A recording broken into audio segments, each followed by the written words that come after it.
Hi!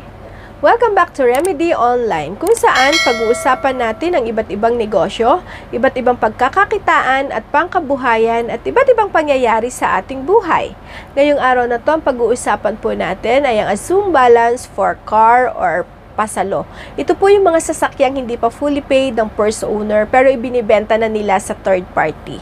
So ano po ba yung mga risk na dapat i-consider? Ano po yung mga basic step na dapat i-follow ng mga papasok sa ganitong kasunduan? So if you are interested, please continue to watch this video.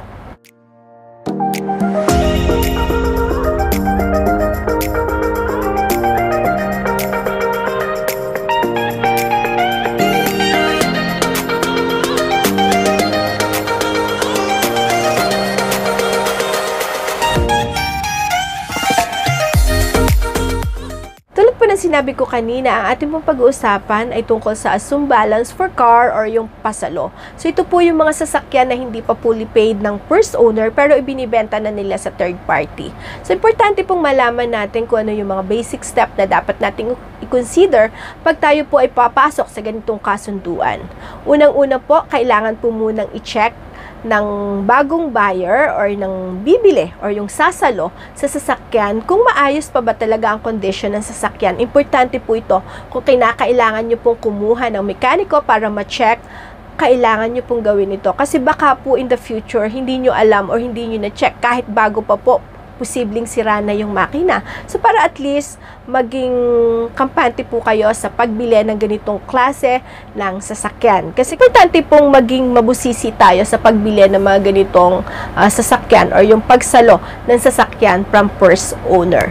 Then second, kung halimbawa po na okay naman, sinabi ng mekaniko nyo na pwede na itong bilhin, maayos ang makina and everything, kailangan nyo pong makita ang contract of mortgage ng first owner at ng bangko or ng any financial institutions kung saan niya niloan yung kanyang sasakyan. Importante po yun kasi kung minsan may mga clause or may mga conditions na hindi po pala pwedeng ibenta ang sasakyan sa third party.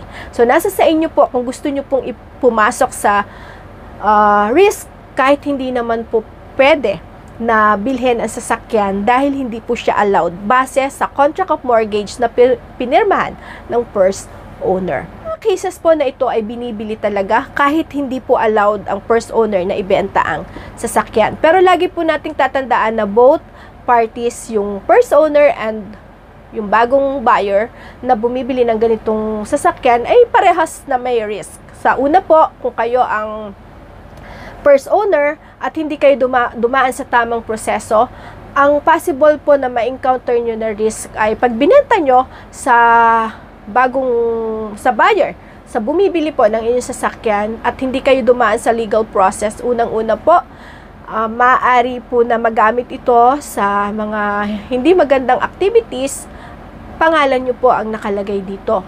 Maaari pong hindi niya nabayaran sa bangko pag inassume niya, pangalan nyo pa rin po ang nakalagay sa lahat ng documents. Or maaari pong dumating yung magkaroon ng accident na gamit ang sasakyan nyo. So, pangalan nyo pa rin po ang nakalagay dito.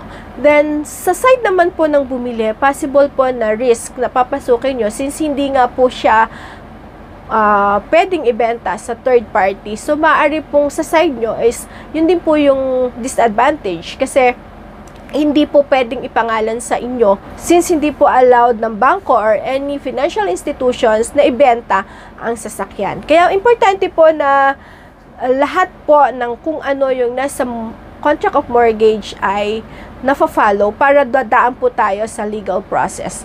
Kung halimbawa po kayo ang buyer at nakita nyo pong hindi siya pwede talagang ibenta ng first owner, wag nyo na pong ipilit para maiwasan po natin pare-parehas ang problema or maiwasan nyo po pare-parehas ang problems in the future. Then third, kung halimbawa pong walang clause or walang ganong conditions na naka-indicate sa contract of mortgage, ang sunod pong gagawin nyo ay pumunta sa bangko, i-notify po ang bank at sabihin na i-assume ng bagong buyer ang balanse ng inyong sasakyan. So, pagka ganito po, gagawa po ang bangko ng mga bagong kontrata or ibibigay sa bagong buyer ng sasakyan.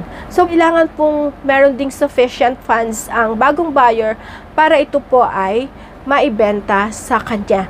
Kailangan maipakita po ng bumibili na meron siyang sufficient amount or meron siyang proof of income na sufficient para sa babayaran niyang sasakyan or monthly payables na babayaran niya sa bangko or dito nga po sa financial institution kung saan na-loan yung sasakyan.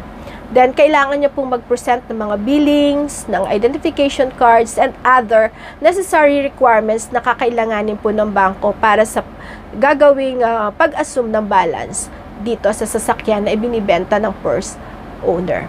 Then, halimbawa po na okay na sa bangko, kung ito po ay hindi kayang bayaran ng bumibili ng sasakyan, kailangan nyo po mag-issue ng post-dated check para naman po ito ay security ng bangko na talagang babayaran nyo siya buwan-buwan.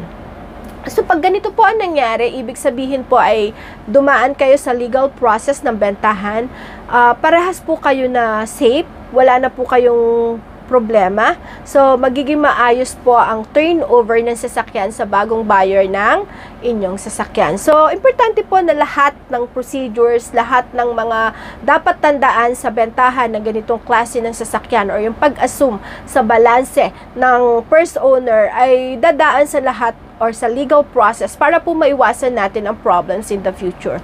Lagi po nating tandaan na mahalaga po na dumaan tayo sa legal process para maiwasan po natin ang mga problems in the future. So for now, yun lang po. Maraming salamat po and God bless. Bye!